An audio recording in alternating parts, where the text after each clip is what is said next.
বাঁশবাগান পর্ব ৬ শিরোনাম ফিরেছে সে। ১ রাতের বার্তা। নাফিসের হাতে আসে এক ভিডিও, একটা ঝাপসা ক্যামেরা ফুটেজ। বাঁশবাগানের ভেতরে কেউ হাঁটছে। শেষ দৃশ্যে সে ঘুরে তাকায়। চেনা মুখ, আরাফাত।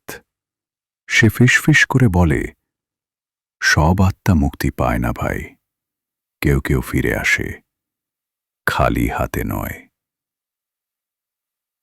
২ ফিরে আসা নয়, ডেকে আনা। তাসফিয়া ভিডিও দেখে ভীষণ ভীত। তাদের সন্দেহ, কেউ হয়তো ইচ্ছা করে আরাফাতকে ফিরিয়ে এনেছে। নাফিস আর তাসফিয়া বাগানের এক বৃদ্ধের খোঁজে যায়, যাকে গ্রামের মানুষ কালা সিদ্দিক বলে। সে চুপচাপ শোনে, তারপর কাঁদতে কাঁদতে বলে, তোমরা তার নাম বলেছিলে, এখন তার আত্মা একা না, অন্য কিছুর সঙ্গে মিলেছে, যে কিছু চায় না, শুধু শিকার। 3 রক্তাক্ত পাখি ও বিভ্রমের শুরু। রাতে নাফিস দেখতে পায় তার ঘরের জানালায় বসে আছে এক কালো শালিক, যার চোখে লাল রঙের আলো, ঠোঁট থেকে টপকে রক্ত পড়ছে। সে ঘুমিয়ে পড়ে, স্বপ্নে দেখে বাঁশবাগানে অজস্র আত্মা দাঁড়িয়ে, আর মাঝখানে আরাফাত, যার চোখ নেই, শুধু শূন্যতা। তার হাতে ধরা নাফিসের সেই পুরনো খাতা, যার ভেতরে লেখা, তোর নাম কবে লেখা হবে। 4 শহরে ছড়াতে থাকা ভয়। তাসফিয়া ঢাকায় ফিরে গিয়ে বুঝতে পারে, এখন কেবল গ্রাম নয়, বাঁশবাগানের অশরীরী শক্তি ভিডিও, ফোন, নোটিফিকেশন হয়ে ঢুকে পড়েছে শহরের ঘরে ঘরে। কেউ হঠাৎ ফোনে শুনছে কান্নার আওয়াজ, কেউ ভিডিও চালু করতেই দেখে বাঁশবাগান, অথচ সে কিছুই খোলেনি। 5 তালিকা থেকে বাদ পড়া এক নাম নাফিস আবিষ্কার করে। আগের সেই পাপের খুঁটির তালিকায় একটা নাম ছিল না, আরাফাত হাসান। হ্যাঁ, তার ভাই, লেখক আরাফাত নিজেও হয়তো একসময় সেই অন্ধকারের অংশ হয়ে গিয়েছিল। তার লেখা, তার কলম, তার শব্দ, সবই বাঁশবাগানের আত্মাদের ছোঁয়ায় পরিবর্তিত হয়ে গিয়েছিল। তায়েফ, এক অন্ধকার ফেরার আহ্বান। এক রাতে বাঁশবাগানের মধ্যে নাফিস ফিরে যায়। এবার আরাফাত নিজেই তার সামনে আসে। চোখ নেই, কিন্তু কণ্ঠে দুঃখ। আমি নাম লিখেছি ওদের, আমি ভুল করেছি, এখন ওরা আমার দেহ ছাড়বে না। আমাকে মুক্তি দাও ভাই, অথবা তুমিও হবে আমি। নাফিস কাঁদে, সামনে পড়ে থাকে তার নিজের নাম লেখা পাতাটি। 7 শেষ দৃশ্য। পেছনে দাঁড়িয়ে তাসফিয়া ক্যামেরায় রেকর্ড করছে সবকিছু। নাফিস সেই পাতাটি ছিঁড়ে ফেলে, আরাফাতকে জড়িয়ে ধরে। এক আকস্মিক ঝড় ওঠে, বাঁশবাগান অন্ধকারে ঢেকে যায়। এক বিকট চিৎকার, তারপর সব নিস্তব্ধ। ক্যামেরা পড়ে থাকে। শেষে ভিডিওর এক কোণায় ধরা পড়ে একজন দাঁড়িয়ে আছে। সে ক্যামেরার দিকে তাকিয়ে শুধু বলে, তোর নাম লেখা হয়নি এখনো। চলবে। শহরে ছড়িয়ে পড়া বাঁশবাগানের অভিশাপ, একজন সাবেক মুক্তিযোদ্ধার পুরনো ডায়েরি, নতুন এক মন্ত্র, যা আত্মাদের থামাতে পারে অথবা উস্কে দেয়। শিরোনাম শহরে ছড়িয়ে পড়া ছায়া। লেখক অন্তু সরকার। ফিরেও ফিরে আসা নয়। নাফিস নিখোঁজ। তাসফিয়া এখন একা, আর তার হাতে আছে শুধু একটি ভিডিও ক্লিপ, যেখানে শেষবার নাফিস বাঁশবাগানের ভেতরে চিৎকার করেছিল, আরাফাত, আমাকে মুক্তি দাও। কিন্তু ক্যামেরা ফুটেজে শেষে দেখা গিয়েছিল এক ছায়া, যার মুখ দেখা যায় না, কিন্তু সে হাসে। ঢাকায় বাঁশবাগান। তাসফিয়া শহরে ফিরেই লক্ষ্য করে তার বাসার টিভিতে হঠাৎই চালু হয়ে যাচ্ছে আগের পর্বের ফুটেজ। রাতের বেলা মোবাইলে ফোন আসছে অজানা নম্বর থেকে, আর ওপাশে শুধু একটাই কথা, তোর নাম লেখা হয়নি এখনো। তাই একদিন সকালে সে জানালার পাশে দেখে একটি তাজা বাঁশপাতা, যেটা এই শহরে পাওয়া অসম্ভব। 3. এক বৃদ্ধ মুক্তিযোদ্ধার ডায়েরি। তাসফিয়া খুঁজে পায় বৃদ্ধ মুক্তিযোদ্ধা বদরুল ভাইকে, যিনি 1971 সালে বাঁশবাগান এলাকায় যুদ্ধ করেছিলেন। তিনি বলেন, আমরা শুধু শত্রুকে মারিনি, নিজেদেরও পুড়িয়েছি। কিছু নিরীহ মানুষ ভুলবশত এই বাগানে বন্দী হয়েছিল, তাই ওদের আত্মা শান্তি পায় না। আর কেউ কেউ খুনি হয়েও শহীদ নাম পেয়ে গিয়েছিল। তার ডায়েরিতে লেখা ছিল এক রহস্যময় মন্ত্র, যার নাম জানো না, তার ছায়া ডাকো না। 4. আতঙ্কের ছায়া। শহরে শুরু হয় অদ্ভুত ঘটনা। বাসার দরজা হঠাৎ খুলে যাওয়া, আয়নায় নিজের প্রতিবিম্ব না থাকা, রাতের বেলা খোলা জানালায় দেখা যাচ্ছে বাঁশবাগানের ছায়া। তাসফিয়ার ইউটিউব সাবস্ক্রাইবাররা ভিডিওতে কমেন্ট করছে, আমি ভিডিও চালু করতেই দেখি আমার ঘরে দাঁড়িয়ে আছে এক ছায়া। 5. নতুন এক নাম, নতুন এক পিশাচ। তাসফিয়া খুঁজে বের করে বাঁশবাগানের সেই তালিকায় একটি নাম ছিল, যা সবাই ইচ্ছা করে মুছে ফেলেছিল। ইসমাইল চৌধুরী। সে এক উচ্চপদস্থ যুদ্ধকালীন স্থানীয় নেতা, যার বিরুদ্ধে গণহত্যা, ধর্ষণ, বিশ্বাসঘাতকতার অভিযোগ ছিল। কিন্তু তাকে গায়েবী শহীদ বানানো হয়েছিল। এই আত্মা এখন পুরো বাঁশবাগান নয়, পুরো শহরকে নিয়ন্ত্রণে নিচ্ছে। শেষ যুদ্ধে ডাক তাসফিয়া ঠিক করে সে আবার বাঁশবাগানে যাবে। বৃদ্ধ বদরুল তাকে একটি কাগজে দেওয়া মন্ত্র দেয় এবং বলে, এটা শুধু নামহীনদের শান্তি দিতে পারবে, কিন্তু ভুল নাম লেখা থাকলে তুমি নিজেই বন্দী হয়ে যাবে। 7. শেষ দৃশ্য।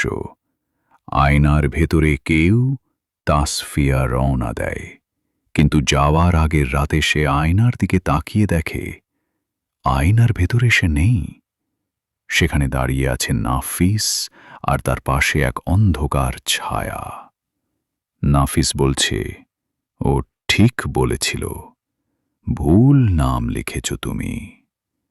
আয়নার কাছে ধীরে ধীরে রক্ত দিয়ে লেখা হতে থাকে, পরবর্তী তুমি।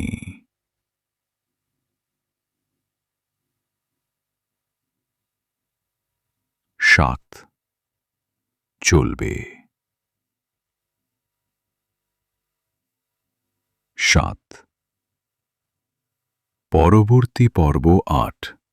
তাসফিয়ার বাঁশবাগানে ফিরে যাওয়া, আয়নার ভেতরে লুকিয়ে থাকা পিশাচ, ভুল নাম লেখার ভয়াবহ পরিণতি। বাঁশবাগান পর্ব 8। শিরোনাম, আয়নার ভেতরের নাম। 1. যাত্রা একা নয়।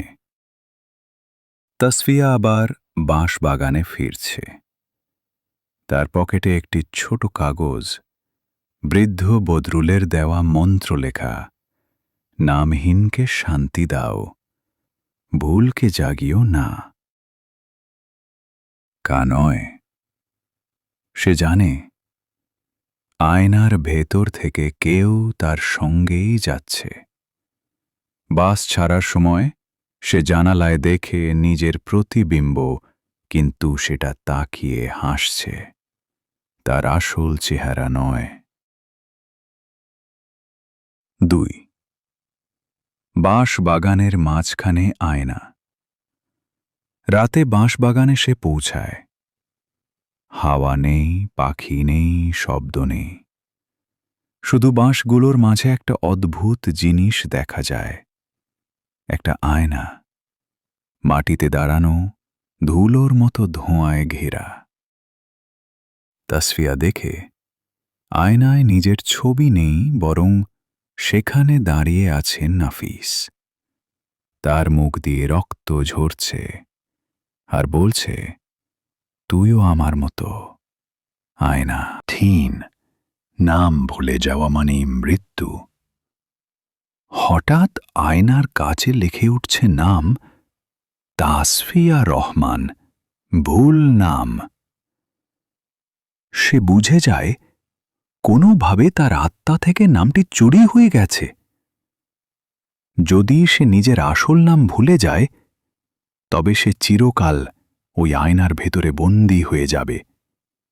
সে পাগলের মতো দৌড়াতে শুরু করে আর শুনতে থাকে পেছন থেকে সেই ছায়ার গলা, তুই এখন নামহীন, এবার তুই আমার মতো। 7 প্রতিটি গাছে এক একটা আত্মা। তাসফিয়া ছুটতে ছুটতে পৌঁছে যায় সেই পুরনো পাপের খুঁটির জায়গায়। এইবার সে লক্ষ্য করে প্রতিটি বাঁশ গাছে খোদাই করা অস্পষ্ট নাম। হাত ছুলেই নামগুলো ফেস ফেস করে। তুই কি ভুল করবি আবার? তুই কি লিখবি আমাদের ভুল নামে? 7, 5 মন্ত্রের শক্তি ও বিভ্রান্তি। তাসফিয়া শেষ চেষ্টা করে মন্ত্র পড়ে আয়নার সামনে দাঁড়ায়।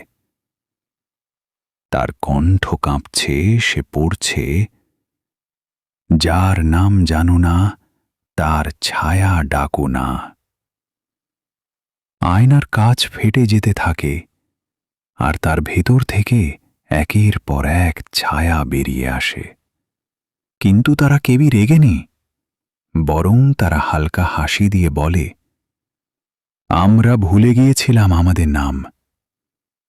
তুমি মনে করেছ তুমি বাঁচবে। 10 পিছন থেকে এক হাত, ঠিক তখনই এক ঠান্ডা হাত তার কাঁধে। সে ঘুরে দাঁড়ায়, দেখে নিজেই দাঁড়িয়ে আছে নিজের সামনে, আর আয়নায় লেখা উঠছে, আসল তুই কে? হঠাৎ সব আলো নিভে যায়। 7 শেষ দৃশ্য, ইউটিউব লাইভে চলমান বিভ্রান্তি। পরদিন অন্তু সরকার ইউটিউব চ্যানেলে হঠাৎ লাইভ ভিডিও চালু হয়। কেউ তা আপলোড করেনি। ভিডিওতে দেখা যাচ্ছে তাসফিয়া হাঁটছে বাঁশ বাগানের মধ্যে।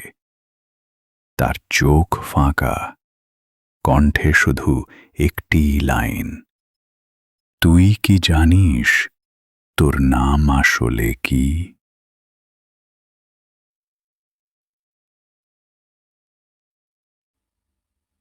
চলবে। পরবর্তী পর্ব 9, আয়নার শক্তি কে জাগিয়েছে? তাসফিয়া কি এখন জীবিত, না আয়নার কারাবাসে বন্দী? আরাফাতের আত্মা কি শেষবার ফিরবে? নামহীনদের নগর। লেখক অন্তু সরকার। ধরন ভয়াবহ মানসিক হরর। অতিপ্রাকৃত বিকৃত বাস্তবতা। শব্দ সংখ্যা 5557 দেখায়। লাইভের পেছনের গলা। তাসফিয়ার অদ্ভুত ইউটিউব লাইভ দেখে সবাই অবাক। ভিডিওতে সে হেঁটে চলছে, বাঁশবাগান নয় কিন্তু শহরের রাস্তা, কিন্তু চারপাশে শুধু ছায়া আর ছায়া। তার কণ্ঠ শোনা যাচ্ছে, আমি জানি না আমি কে, আমার নাম কে নিয়েছে? লাইভ কমেন্টে কেউ কেউ লিখছে, আমিও এই রাস্তা চিনছি না। এটা আমার বাসার সামনের গলি। নামহীনদের নগর তাসফিয়া এখন এমন এক জায়গায় ঢুকেছে যা বাস্তব নয়। নাফিস একসময় লিখেছিল, যেখানে নাম মুছে যায় সেখানে জন্ম নেয় নামহীনদের নগর। সেই শহরে সব দোকানের নাম অদৃশ্য, রাস্তাগুলো ঘুরে ফিরে একসাথে মিশে যায়, আয়নায় মানুষ নেই, শুধু ছায়া। তাসফিয়া যখন এক দেয়ালের পাশে বসে তখন এক বাচ্চা ছেলেকে দেখে। সে বলে, তুই ভুল করেছিস, তুই ওদের ডাকছিলি নাম না জেনে। 3. নাফিসের লেখা ফিরে আসে। একদিন সকালে তাসফিয়ার টেবিলে রাখা খাতায় পাওয়া যায় নতুন লেখা নাফিসের হাতে। তাতে লেখা, তুই এখন আয়নার মধ্যে। ফিরে আসতে হলে তোর আসল নাম মনে করতে হবে। ভুল নাম বললেই তুই চিরকাল এদের মাঝে থাকবি। কিন্তু প্রশ্ন হল, আসল নাম কি? তোর নাম চুরি করার আত্মা। নগরের রক্ষক তাসফিয়া এক অদ্ভুত আত্মার মুখোমুখি হয়, যার মুখ নেই, শুধু ঠোঁট। সে সব আত্মার নাম চুরি করে এবং নগরের নিয়ম রক্ষা করে। তার নাম কেউ জানে না, তবে সবাই তাকে ডাকে রক্ষক। সে বলে, তুই ফিরে যেতে চাস? তবে তোর আসল নাম বল। কিন্তু যদি ভুল করিস, আমি তোর স্মৃতি খেয়ে ফেলব। 5. স্মৃতির পরীক্ষা। তাসফিয়াকে সামনে দেওয়া হয় 3টি নাম। 1. তাসফিয়া রহমান। 2. তসনিম ফারহা। 3. ফারিয়া তসনিম। সে জানে একটাই আসল, কিন্তু বিভ্রান্তিতে পড়ে যায়। সে নিজের স্কুলের পরিচয়পত্র দেখতে পায়, তাতে লেখা দ্বিতীয় নাম। কিন্তু সে মনে করতে পারে তাকে মা ডাকতেন তাসপু, আর তার মা বলতেন, আমার সাহসী তাসফিয়া। সেই প্রথম নামটি উচ্চারণ করে টুয়েন। ফিরে আসা, না ফেরার ছায়া। চারপাশ ঘুরে যায়, ছায়া চিৎকার করে গলে যেতে থাকে। রক্ষক অদৃশ্য হয়ে যায়। তাসফিয়া জ্ঞান হারিয়ে ফেলে। চোখ খুলে দেখে হাসপাতালের বেডে শুয়ে আছে। পাশে বৃদ্ধ বদরুল। তিনি শুধু বলেন, তুই ফিরে এসেছিস, কিন্তু সবাই ফেরে না। কেউ কেউ থেকে যায়, আমার ছেলেও। 7. শেষ দৃশ্য। গায়েবী আপলোডান। তাসফিয়া সুস্থ হলেও তার ইউটিউব চ্যানেলে মাঝরাতে আপলোড হয় একটা ভিডিও, যার নাম তাসফিয়ার ভুল নাম। ভিডিওতে দেখা যায় এক আয়নার ভেতরে একজন দাঁড়িয়ে আছে, মুখ দেখা যাচ্ছে না। সে নিচু গলায় বলে, পরবর্তী কে? চলবে। পরবর্তী পর্ব 10। চূড়ান্ত পর্ব। রক্ষক কে? তার জন্ম কিভাবে? আরাফাত, নাফিস, তাসফিয়া, তাদের মধ্যে কে সত্যিকারে জীবিত?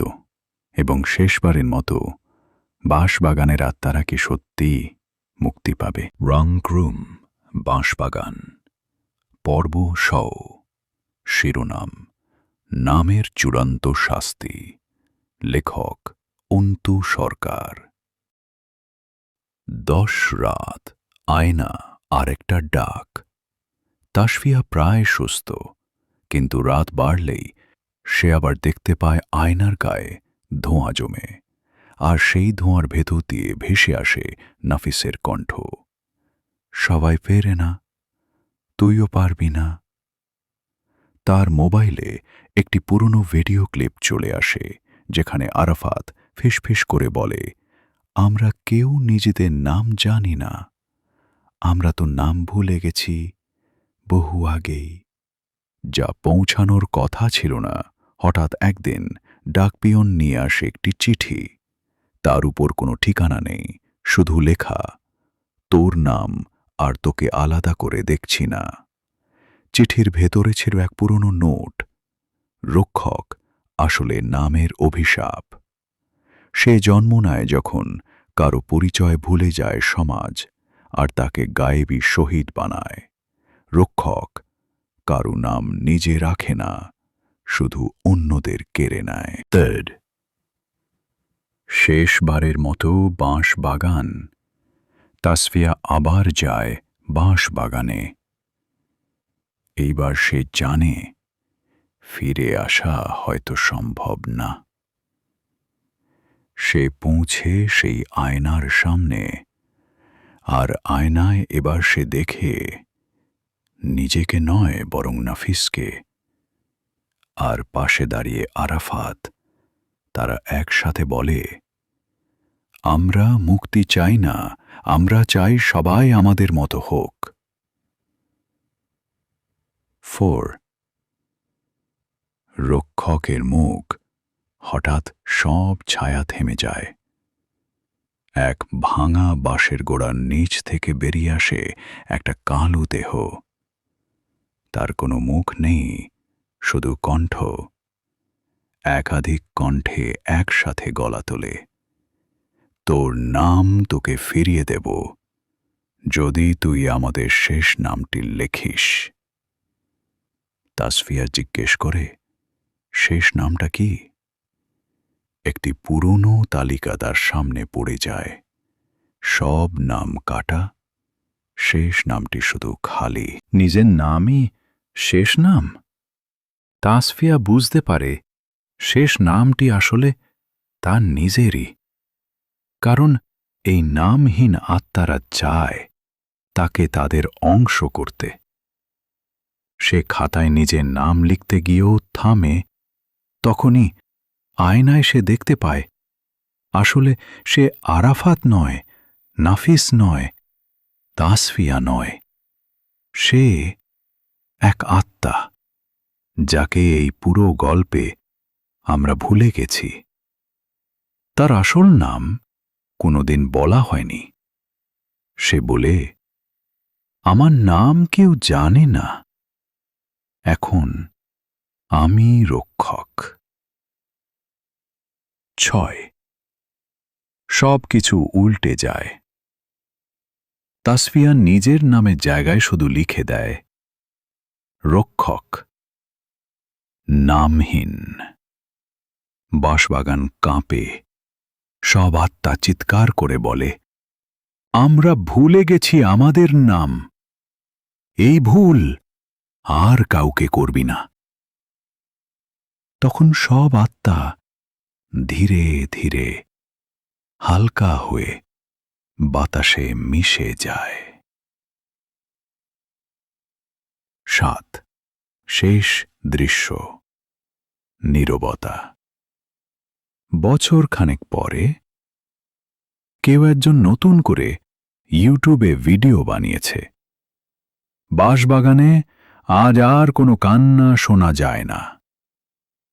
কিন্তু ভিডিওর একদম শেষে ব্যাকগ্রাউন্ডে ফিসফিস করে ওঠে এক কণ্ঠ, তুই তো এখনো নাম লেখিসনি। শেষ নাকি শুরু? সিরিজ থিম সংক্ষেপে, নাম শুধু পরিচয় নয়, আত্মার অস্তিত্ব। ভুলে যাওয়া নাম জন্ম দেয় রক্ষক। আত্মারা মুক্তি চায় না সব সময়। কিছু আত্মা চায় অন্যদের ভুল করুক।